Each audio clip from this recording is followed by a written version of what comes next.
very positive for today. Welcome to the discussion about AI in healthcare. Can you hear me okay? Okay. Have you heard enough about AI today yet? More?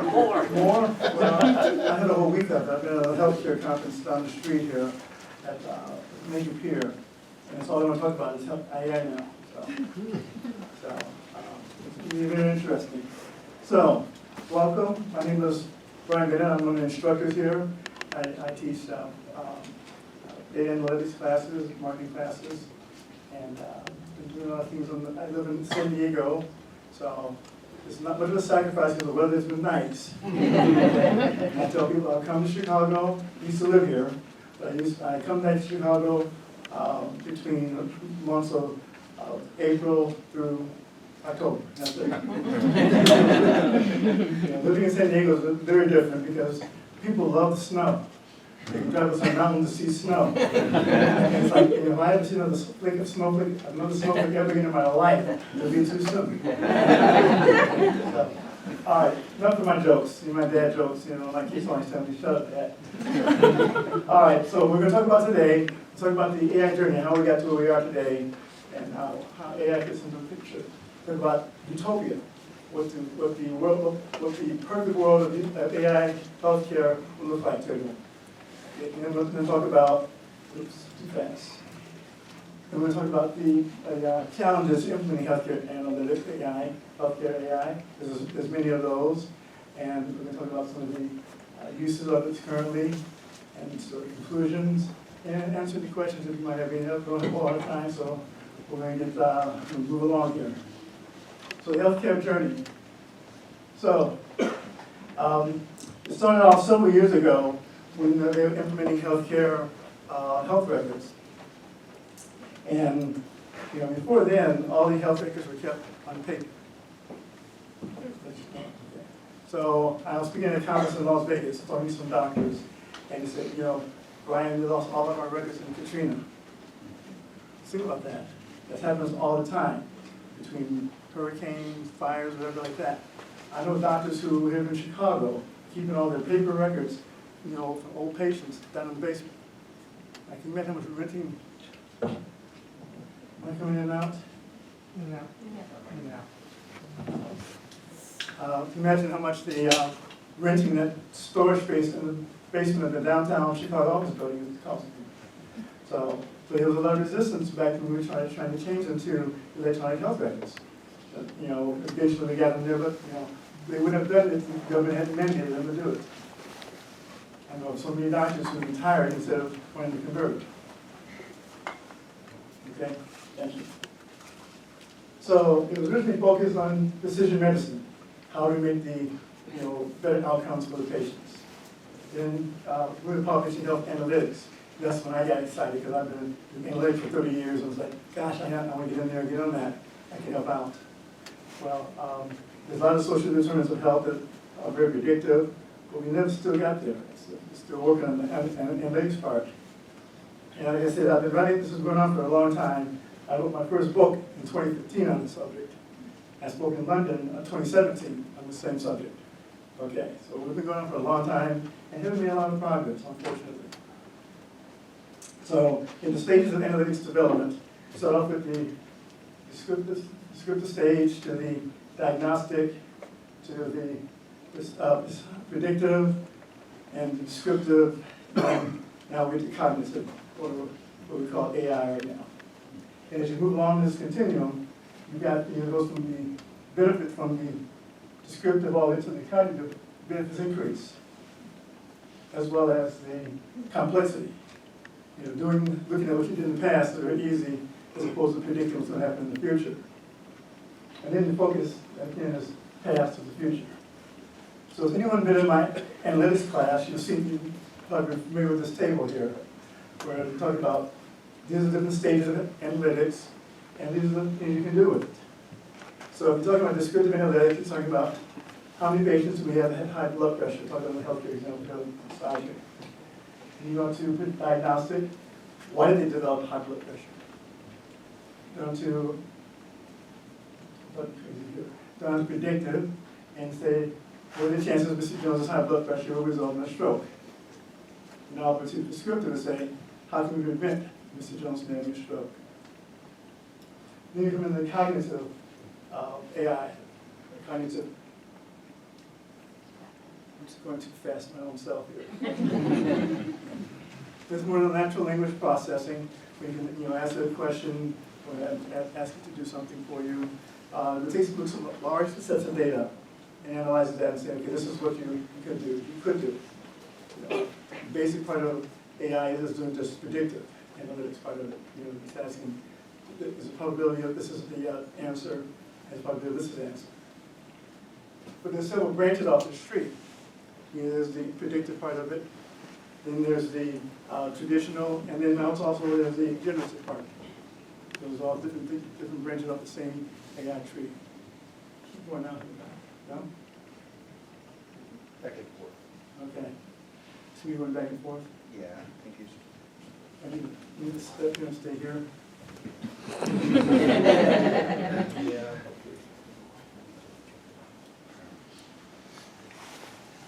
Do the wiring as well. Faulty AI. I didn't predict I was going to be doing that, did I? Hello, testing, Kathy? Okay, are you hearing okay? Okay, I am, this is a fine box here. So if you see me out of the box, you tell me, Brian, back in the box. So, some of the early adopters, used IBM Watson. That was the first big application of this. And it's very cost prohibitive. Most organizations couldn't afford to do it. Implementation success was not based on the size of the organization, but based on the leadership and the vision. One of the first hospitals was Mass General. They were the ones that started using Watson in their analytic systems. And I read that Johns Hopkins was doing it, but I was having dinner with the CIO at Johns Hopkins the other night, and he says, no, we're not doing that anymore. So what has changed? Well, ChatGPT, you know what I'm talking about. And all the other competitors out there now, like OpenAI and stuff like that, are out there, so it brought the prices down. And the other thing that makes it easier is now most of the hospital systems have their own EHR in place. That was being impediment before because you don't have digital data, you can't do much with it, in the AI realm. So, utopia. This is what we're all trying to get to one day. So, if you have electronic health records, you can have your clinical data, you have some demographic data. EHR and artificial intelligence, you have your clinical data, more demographic data. You can also have your lifestyle, environmental data, genomic and research data access. So you look at the clinical data, you got your medical diagnoses, your demographics, your test results, and so forth. So you can figure out, okay, this is what the picture of the person looks like from the clinical slide. Demographic data, typical stuff, your family, your gender, your age, ethnicity, so forth, your weight, so on. Then we start getting into what we call the social determinants of health. These are the things that are very predictive. They've been found to be very predictive of whether someone's going to have better outcomes or not.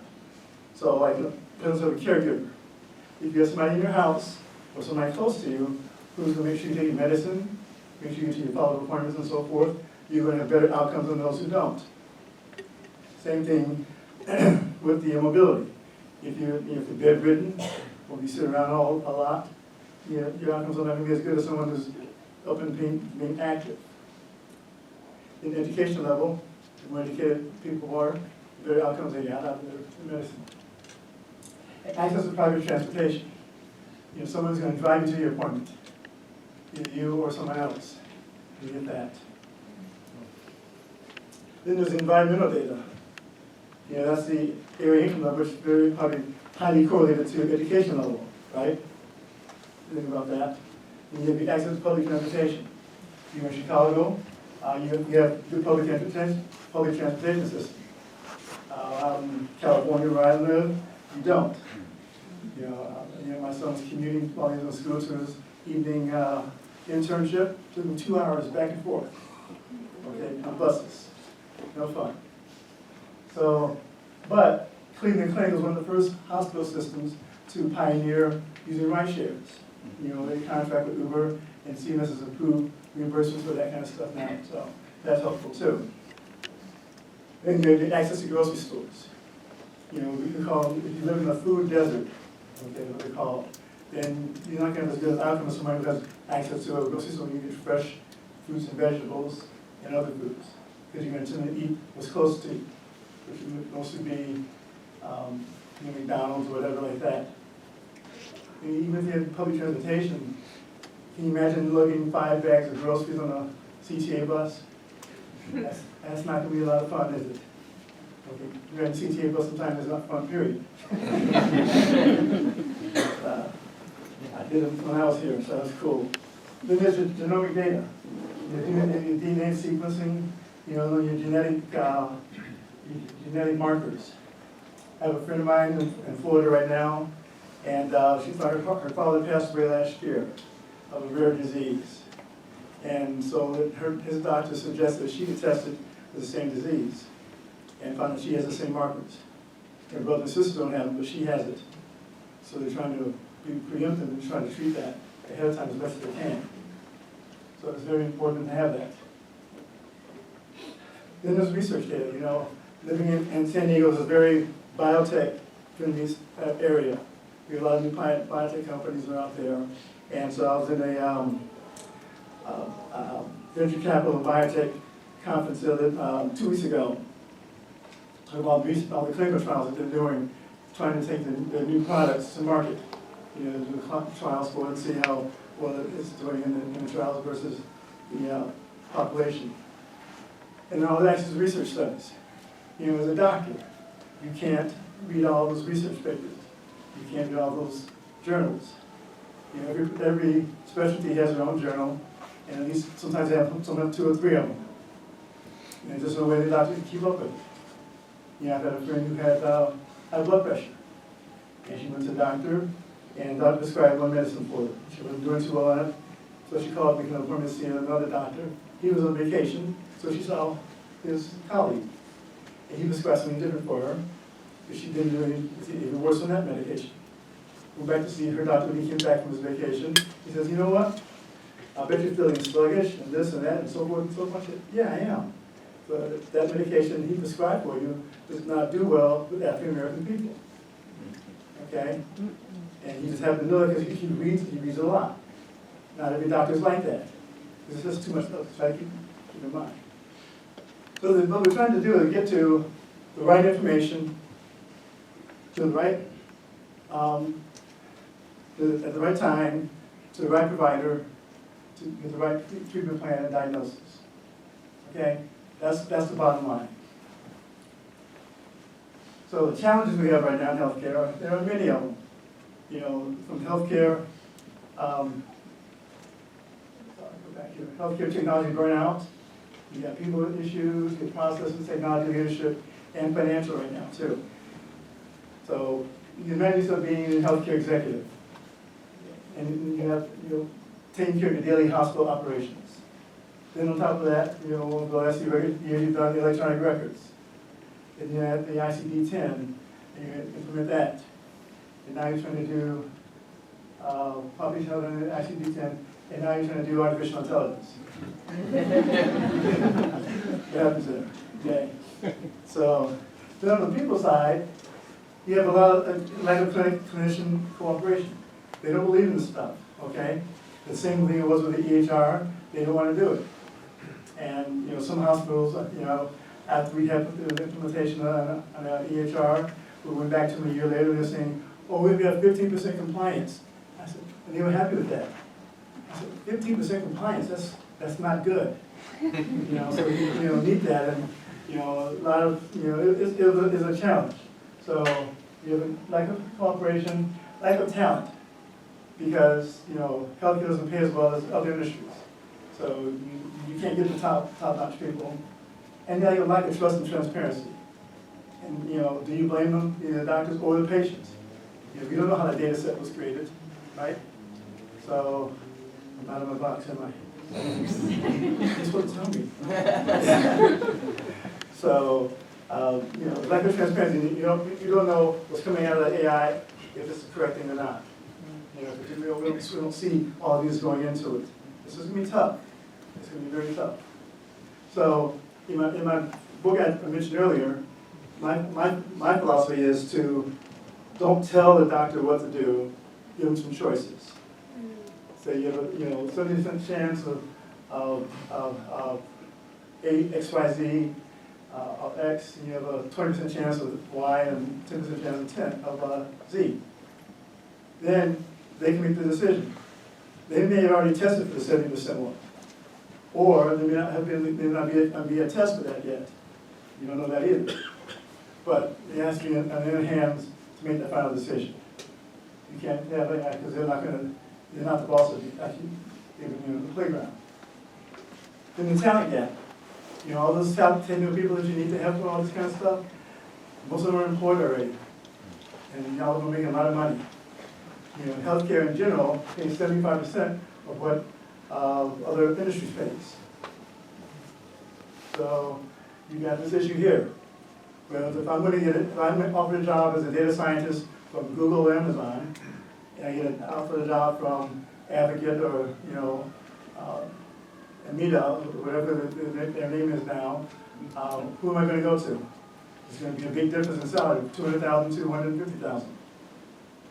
That's not a hard decision. You guys are in college,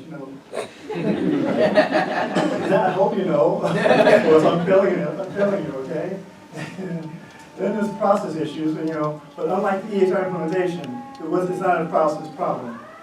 My team was embedded in some nursing units doing the EHR implementation, training the doctors, and we were embedded in nursing units watching how they interacted with the solution. And the biggest problem they had was process issues. It's not because technology, it's going to be the software, the hardware using that. It was the process. They didn't want to change the way they were doing things all these years. And then we have technology issues. Lack of interoperability between systems. Gosh, this is something that's really it's frustrating to me because when I first got into the healthcare area, that was a big thing, was about having the electronic. You go from one doctor to another, and you can have them change the records. But you still can't do that. Especially since one, I won't name them, but one software platform, EHR software platform, has like 80% of the market. And they're slow to change their minds about doing things. And even I talked to the CEO, he was saying that even though two regions of this one hospital system are on the same solution, they have different instances, and they can't talk to each other. So they're still doing paper. So at my conference I was at here, at an here, healthcare is the only people keeping fax companies in business. Okay? The only place I've ever seen a fax company exhibited. So it's a lot. And then you have the healthcare silos, they don't play together, they don't talk to each other. It's billing doesn't talk to finance, and finance doesn't talk to, clinicians and so forth. And, the good thing is unstructured data, whereas before you had male versus female, but now you're talking about all kind of long notes and stuff. Well, AI can handle that pretty easily. That's not an issue with AI. And then there's inherent biases in AI. No matter what you tell me, there's biases. Based on who built it. It could be a data set, it could be the person's, just looking at a certain group of people and saying, okay, this is what we're building our test data on, but it doesn't apply to everyone. And in healthcare, your health, you're going to react one way to something, and you're going to act totally different. It's just about the way your bodies are built. We're all different. So you got to try to get it as broad as you can so that you can put it all together. And here's the liability issue. It's like you tell the patient that you have this and something goes wrong, and who's in charge? Who's responsible for that? Is it the doctor or the AI vendor? Same thing with self-driving cars.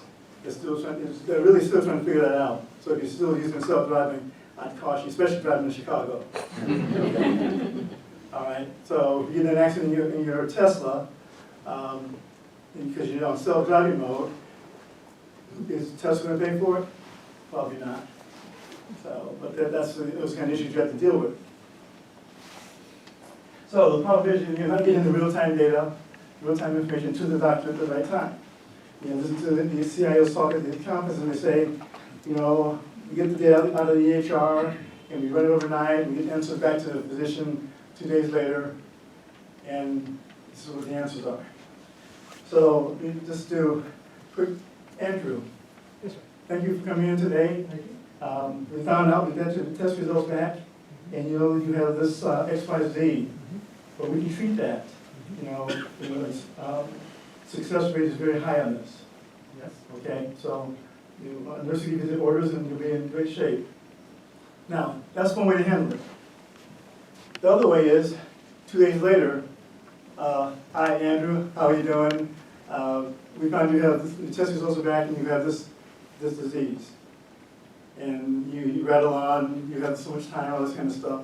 That's not going to work very well.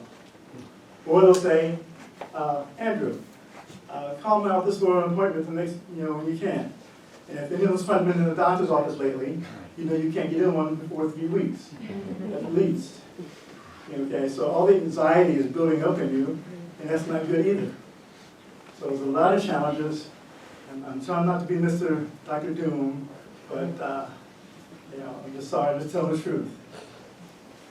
So leadership. The leadership is the greatest predictor of any kind of technology implementation success. And when I've been on projects, for my 30 years in this area, I just helped people in all other industries also. When we had good leaders who were involved and they knew what was going on and they were engaged, the project went very well. But when you had a leader who was like, okay, you guys handle it and let me get back to me when you want to, so it's kind of floundered. And I did a survey, a speaking engagement I was at a while back, and I asked the participants, what was the biggest challenge in healthcare analytics? That was back then. So we had a survey form, they filled it out, and we compiled the results because it was free form. So we compiled the results, and the biggest issue by a long shot was leadership issues. It was like, who owns the data? Where's the data housed? All this kind of stuff. The leaders need to decide. But the most disturbing part of the whole research study we did was we asked people to put their title on the survey. We surveyed people into wide span of control, which are like vice presidents and above, and narrow span of control, which are everyone below. Because wide span control can control everything, whereas narrow span can't.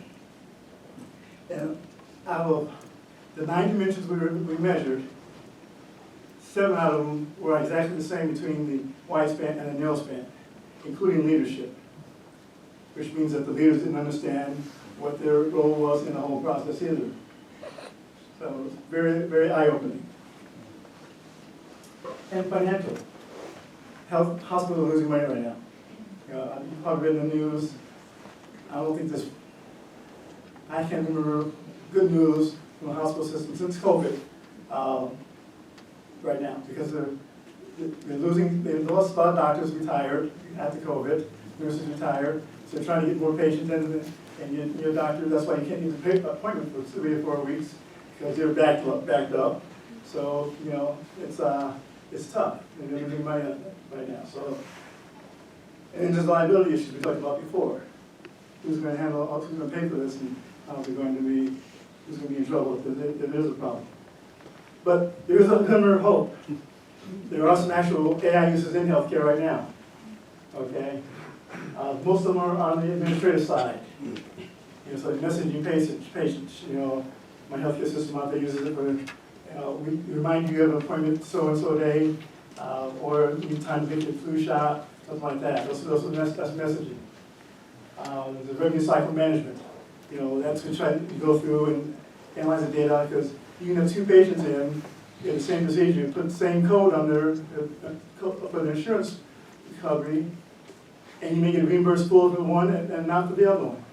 And you wonder why, so they have to go through and analyze that, whether that's where the AI is making sure that you got exactly everything in place that works right. And then using for the inventory management, make sure the supply cabinets are full, your rooms are fully stocked before someone checks in and so forth. And on the clinical side, you use the notes documentation. Yeah, so that's a big basic one, helping doctors. And, be quite honest with you, this is the way they should have done it in the first place, was doctors dictate the notes. And there was a software that was available back then to do, they can take it and actually put it right into the EHR. Now they use AI to take it and actually improve it in the EHR, so the notes are really even better. The radiology, there's a radiology guy here, he was there earlier. There you go. Yep, they use it for radiology to look at your x-rays and seeing how you're seeing if it's cancerous or whatever. And same thing, they use it for pulmonology also, but not as much as in radiology. And remote monitoring, I watched the system the other day where you can tell someone's getting ready to fall. So they have cameras in the room, in the hospital room, so the patient gets out of bed, and you can tell a high risk of fall just because of the way he or she gets out of bed, and the age and all this kind of stuff. And so they can send an alert to the nursing station so somebody can come down and check on them. Early disease detection, you have these kind of things going on at the same time. You're very likely might be getting some kind of diseases here. Enhancing your quality of care, what should be the next thing we should do for you, and then decision support. So, conclusions. Hype is real, it's there. It's going to be a while before it gets there to where we really want it to be. If you help on the administrative side, to really help on the clinical side, it's going to be a while. Okay, so the technology issue we talked about, the talent issue we talked about, and reliability also slow adoption because healthcare obviously is a risk-averse industry. You don't want to be taking a risk of somebody's life. So, any questions? Yes, honey. You're outside of the box. Thinking out of the box. I'm gonna try to probably be a really packed question, but Okay. like leadership, right? Mm-hmm. How do you change that? Like if you're at the top of the food chain, you can't fire yourself. Talent. If you spend so much money to go through the medical, which is significantly more than any other degree, that equation seems to be off, right? And then financial, if it's like losing money, so it's almost like shifting of the dynamic from just health of a country in general, because what we consume is who we become. So like, sorry, that's packed in the three components, but like, what are something can be disrupted to change that? Well, I can remember when I'm getting older than I saw them as well if I used to. But leadership, okay, a lot of the healthcare leaders were terminated doing EHR implementation because they chose the wrong solution, chose the wrong reason. So that cleaned out of ones who weren't really ready for it. There are new ones behind them that are coming along, and they're finding that a lot more people in public health are leading some of these large organizations as opposed to people who are doctors. And it's not nothing against doctors, it's just that people in public health were trained to do that more than doctors were. You go to medical school for that, did you? Let's see. So, what was the leadership for the next one? Talent. They have to work in trying to build that pool. I mean, there's so many kind of data science programs out there now, here and other schools, that that should not be as big an issue. But back in maybe 5 years ago, they had estimated, I think McKinsey estimated there's going to be a 250,000 data science shortage by 2024. Were a lot of them got laid off No, they don't lay off data scientists. in the tech industry, being away? They probably won't lay off the data scientists either. It's so hard to come by. And the next one. Oh, the financial, so the cost of the healthcare, right? Like, people are eating more convenient food, which is very highly processed. That creates, health issues, environmental, right? allergies and all of those things. What's happening with, as far as the eating part of it, you know, with things like DoorDash and stuff like that, people can get that food delivered a lot easier than they could before.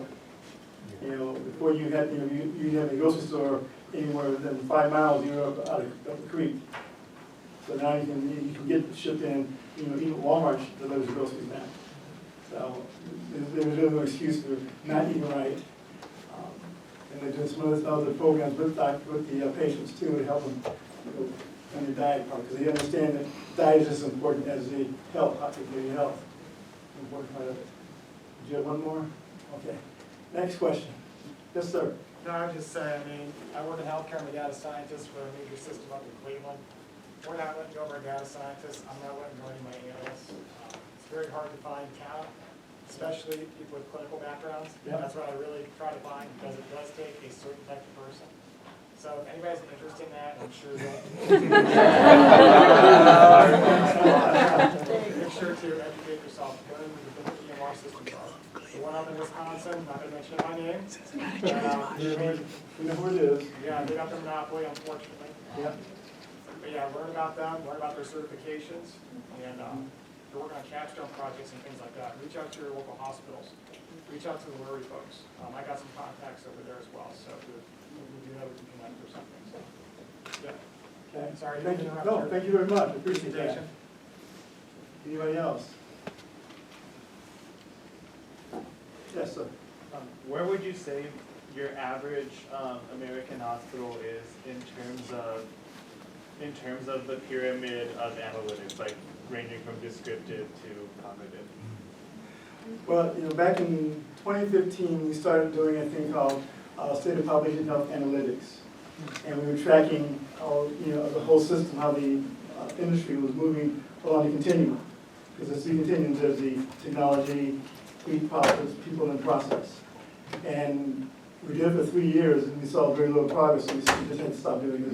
There's no need spending time publishing it.